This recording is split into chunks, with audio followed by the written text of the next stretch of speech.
नमस्कार, जय हिंद। दोस्तों, कहते हैं कि अंत भला तो सब भला। तो एनसीईआरटी साइंस ये आज है आखिरी वीडियो। इसमें विद्युत चुम्बकीय से लेकर के आगे जो छोटे छोटे पॉइंट हैं वो सब चर्चा कर लेंगे।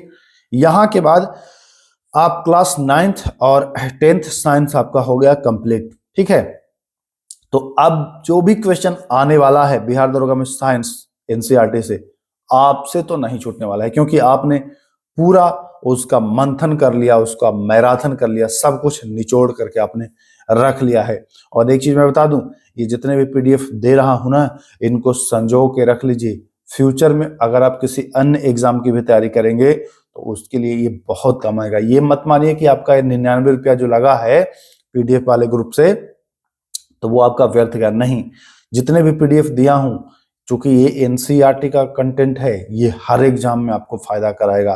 तो ये आप लाइफ टाइम के लिए रख लीजिए।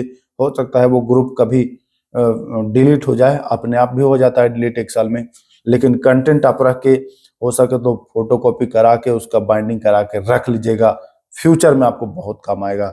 आप किसी को दे भी सकते हैं उसको पढ़ने के लिए, तो वो बहुत आपका आभारी भी रहेगा। तो आ जाइए, आज का जो टॉपिक है वह है चुंबकीय प्रभाव। जी हाँ, विद्युत चुंबकीय, ठीक ना।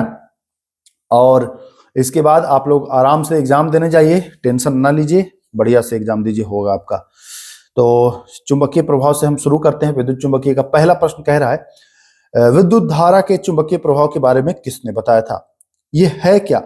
जैसे कोई विद्युत धारा किसी भी तार में प्रवाहित हो रही है, ठीक है, इसके आसपास अगर कोई चीज आप रखते हो थोड़ा नजदीक, तो ये अपने आप इसमें खींच के सट जाता है।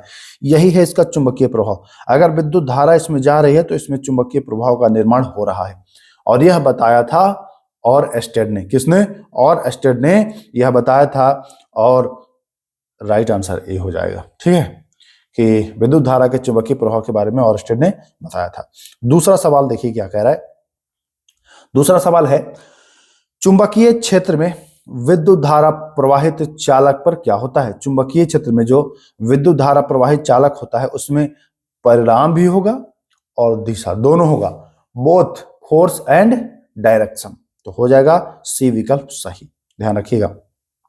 चलिए, दक्षिण हस्त अंगूठा नियम पता किया जाता है। दक्षिण हस्त मतलब दाहिने हाथ का अंगूठा नियम से चुंबक की दिशा भी प्राप्त करेंगे और धारा की भी दिशा प्राप्त करेंगे। तो ध्यान रखिएगा, अगर आप किसी चीज को पकड़ते हैं, आप अपने दाहिने हाथ में कोई रॉड या पेंसिल को पकड़िए, तो ये आपकी अंगुलियां जो हैं वो चुंबक की दिशा निर्धारित करेंगी, चुंबक क्षेत्र की दिशा, जो चारों अंगुलियां हैं, और ये जो आपका अंगूठा रहेगा वो धारा की दिशा। तो क्या हो जाएगा? यह दोनों। समझ पा रहे हैं मैं क्या कहना? जैसे ये पेन आपने लिया और इसको मुट्ठी से आपने पकड़ा और अंगूठा ऊपर रखा, ठीक है, तो जो अंगूठा आपका ऊपर रहेगा वो धारा की दिशा रहेगा, और ये जो अंगुलियां चारों आपने ग्रिप किया है, ये अंगुलियां जो रहेगा वो चुंबक क्षेत्र की दिशा रहेगा। तो ये ध्यान रखिएगा। चलिए आइए अगला सवाल। विद्युत मोटर वह युक्ति है। देखिए, ये प्रश्न में अक्सर बच्चे फंस जाते हैं। बच्चे सोचते हैं अच्छा मोटर है, मोटर इसका मतलब ये नचेगा तो बिजली देगा, दिमाग में यही इमेज बन जाता है, तो वो समझ लेते हैं कि अच्छा ये बिजली देगा यानी कि विद्युत ऊर्जा में बदलेगा, तो ये लगा देते हैं ऑप्शन बी। लेकिन अरे बाबू मेरे सोना, जरा ध्यान देना, विद्युत वाला मोटर है, ये जब इसको विद्युत मिलेगा तभी ये नचेगा ना, ये घूमेगा। कैसे घूमेगा? इसको विद्युत मिलेगा तभी ये घूमेगा। तो विद्युत मिलेगा तब ये विद्युत ऊर्जा को बदलेगा यांत्रिक ऊर्जा में, ना कि यांत्रिक ऊर्जा को विद्युत ऊर्जा में। तो विद्युत वाला मोटर है ये, ध्यान रखना है। ये कौन सा मोटर है? ये विद्युत वाला मोटर है। तो विद्युत वाला जब मोटर है तो विद्युत ऊर्जा को यांत्रिक में बदलेगा, ठीक, ना कि यांत्रिक को। ध्यान रखिएगा। अगला सवाल देखिए क्या कह रहा है। विद्युत धारा की दिशा इलेक्ट्रॉनों की दिशा के सापेक्ष होती है। देखिए, विद्युत धारा की दिशा वही होती है जो, नहीं, विद्युत धारा की दिशा इलेक्ट्रॉन के विपरीत, अगर इलेक्ट्रॉन इधर भागेगा तो विद्युत धारा इधर की ओर प्रवाहित हो रहा है, ठीक है। तो विद्युत धारा की दिशा इलेक्ट्रॉनों की दिशा के सापेक्ष अपोजिट होगी, यानी विपरीत होगी। क्लियर? क्लियर है। आइए अगला सवाल, छठवां प्रश्न। विद्युत चुंबकीय प्रेरण की खोज किसने की थी? आप लोग जानते होंगे भली भांति, है ना। तो विद्युत चुंबकीय प्रेरण की खोज जो किया गया था वह किया गया था किसके द्वारा? फैराडे के द्वारा। जी हाँ, विद्युत चुंबकीय प्रेरण यानी कि इलेक्ट्रोमैग्नेटिक इंडक्शन की खोज जो है वह माइकल फैराडे के द्वारा किया गया था। ध्यान रखिएगा, बहुत इंपॉर्टेंट है, पूछता है ये। आइए अगला प्रश्न देखिए क्या कह रहा है। हाँ, विद्युत अपघटन का नियम किसने दिया था? विद्युत अपघटन का नियम कह रहा है तो आपके पास विकल्प है फैराडे, ओम, वोल्टा या एम्पियर। तो विद्युत अपघटन का जो नियम दिया गया था यह माइकल फैराडे। विद्युत अपघटन का भी नियम और विद्युत चुंबकीय प्रेरण की भी खोज किसने की थी? तो यह क्या था? फैराडे। लेकिन हाँ, विद्युत धारा में प्रभावित चुंबकीय क्षेत्र की खोज पूछेगा तो आरस्टेड बताने वाले हैं आप। आइए चलिए अगला सवाल देखिए क्या कह रहा है। 8वां प्रश्न ये रहा, ऐसी विद्युत धारा जो समान समय अंतराल पर अपनी दिशा बदलती है, दिशा बदल लेती है, वह प्रत्यावर्ती धारा यानी एसी करंट कहते हैं उसको। जी हाँ, ऐसी विद्युत धारा जो समान समय अंतराल पर अपनी दिशा बदल लेती है क्या कहलाती है? तो वह कहलाती है एसी। और दिशा में परिवर्तन नहीं होगा तो डीसी हो जाएगा। ध्यान रखना है, बस परिवर्तन हो गया तो एसी और ना हुआ तो डीसी। ध्यान रखिए, ये वाला वही है। समय के साथ दिशा में नहीं परिवर्तन तो वो हो जाएगा डीसी, परिवर्तन हो गया तो हो जाएगा एसी। जैव गैस का मुख्य घटक क्या है? जैव गैस का मुख्य घटक जो है वो है मीथेन, CH4, है ना। मीथेन का CH4 आप जानते ही होंगे, बताना क्या है। किस देश को पवनों का देश कहा जाता है? अब आप कहेंगे कि विद्युत चुम्बकीय से आप आ गए, तो मैं बताया विद्युत चुम्बकीय के बाद 2-3 और टॉपिक है छोटे छोटे पर्यावरण से जुड़े, तो उनको करिए, वो भी जरूरी है। मैं छोड़ूंगा कुछ नहीं, मैं बता दिया हूं। एनसीईआरटी का मतलब पूरा एनसीईआरटी छोड़ना नहीं है। तो विद्युत चुम्बकीय से विद्युत धारा से पहले प्रश्न करा ही दिया था, कुछ बचे थे तो विद्युत चुम्बकीय में वो आपका क्लियर हो गया। आइए अगला सवाल, तो डेनमार्क हो जाएगा यहाँ। आइए अगला सवाल देखिए, ये तो आप खुद ही कर लेंगे ये प्रश्न को। हाँ, 12वां, इनमें से कौन मानव निर्मित परितंत्र का उदाहरण है? इनमें से कौन मानव निर्मित मतलब मानव द्वारा बनाया गया है? अच्छा बताइए, फॉरेस्ट मानव द्वारा बनाया गया होगा? नहीं सर, जंगल उंगल तो अपने से बन जाएगा। तालाब, तालाब भी होगा, लेकिन चिड़ियाघर तो पक्का बनाया गया है मानव के द्वारा, ठीक ना। कोई चिड़ियाघर पक्का बनाया गया है। तालाब कोई जरूरी नहीं है कि बनाया ही गया हो, तालाब हो सकता है खुद भी बना रहता है तालाब। घास का मैदान भी खुद ही रहता है, वन तो खुद ही रहता है। चिड़ियाघर तो सर बनाया जाता है, वहां तो अनेक जानवर को रखा जाता है दिखाने के लिए। तो ये मानव निर्मित परितंत्र का उदाहरण है। मैं आप लोगों से फीडबैक लेना चाहता हूं कि कैसा लगा हमारा साथ। आप लोगों को इतने दिन आप हमसे जुड़े रहें। एनसीईआरटी खास करके मैं मुख्य फोकस हमारा एनसीईआरटी पर था कि साइंस तो कम से कम आपका कंप्लीट हो जाए।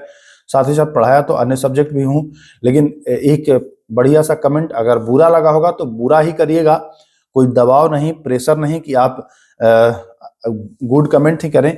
अगर आपको कमियां लगी कुछ तो कमियां भी दर्शाइए ताकि मैं सुधार कर सकूं फ्यूचर में, है ना। और कैसा लगा हमारा साथ इतने दिन का बिहार दरोगा प्रारंभिक परीक्षा के लिए? तो आप लोग प्रारंभिक परीक्षा निकाल करके आइए, फिर मेंस के लिए नए सिरे से नई ऊर्जा से हम आप लोगों के साथ रहने वाले हैं। तो एक कमेंट अवश्य करिएगा। ये हमारा आखिरी वीडियो है प्रारंभिक परीक्षा पीटी के लिए साइंस का। तो इसके बाद अब एनसीईआरटी साइंस का वीडियो आपको नहीं मिलेगा, है ना। तो एक कमेंट तो बनता है बॉस। तो ध्यान रखिएगा, चिड़ियाघर यहाँ सही आंसर हो जाएगा। ऊर्जा का पिरामिड हमेशा होता है, देखिए ये पूछता है और बच्चे अक्सर इसमें उल्टा लगा देते हैं। देखिए ऊर्जा का पिरामिड यही होता है, एनर्जी 10% मिलेगी, इसकी एनर्जी 10%, इसमें इसकी 10%, इसकी मतलब अगर घास खाए खरगोश तो खरगोश में जो एनर्जी मिला वो तो मिला ही। अब खरगोश को अगर कोई जीव खाएगा तो उसका 10% वो एनर्जी पाएगा, और इस जीव को अगर कोई खाएगा तो उसको 10 मतलब 10% का ये एनर्जी वाला सिद्धांत है। ये कमते जाता है ऊपर की ओर। तो जब ऊपर की ओर कमते जाएगा तो देखिए नीचे अब ज्यादा है, ऊपर धीरे धीरे धीरे धीरे धीरे कमते जाएगा, तो ये सीधा बन गया ना।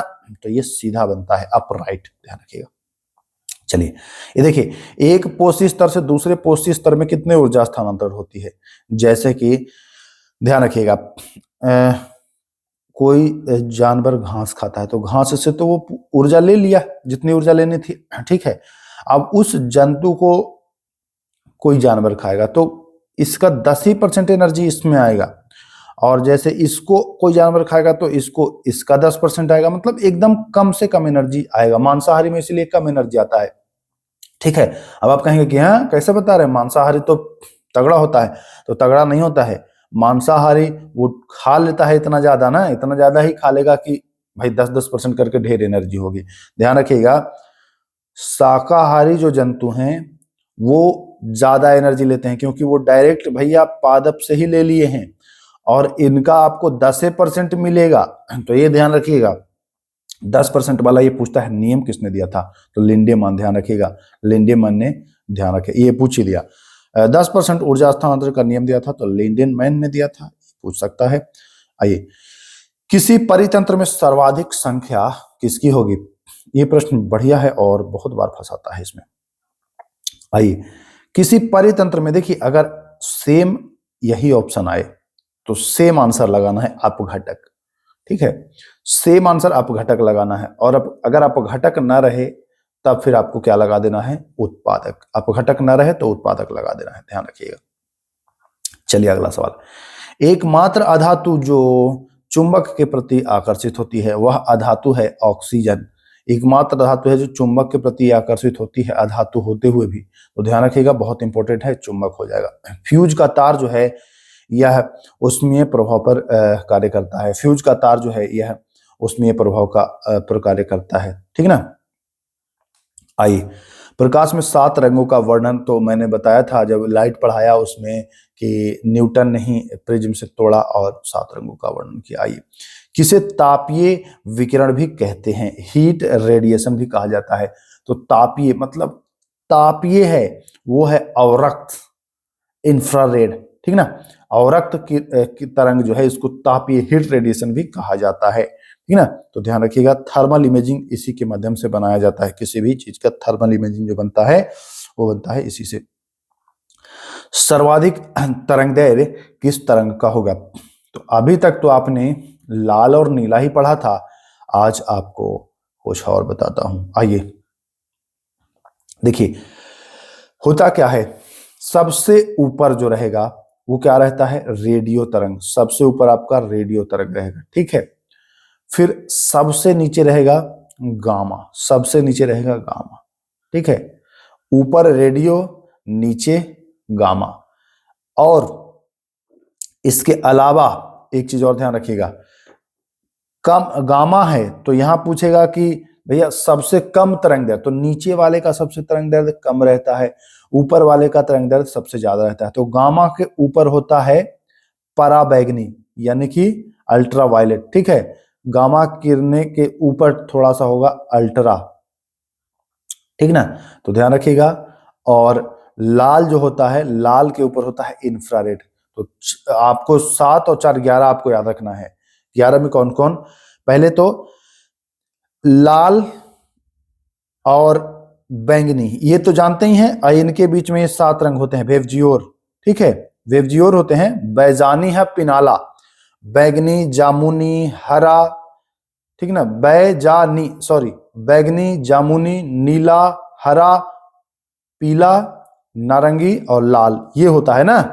बैजानी है पिनाला, यही होता है। कहीं कहीं बैजानी या पिनाला देता है, तो ये आपको अंग्रेजी वाला ध्यान रखना है, वेबजियोर, ठीक है।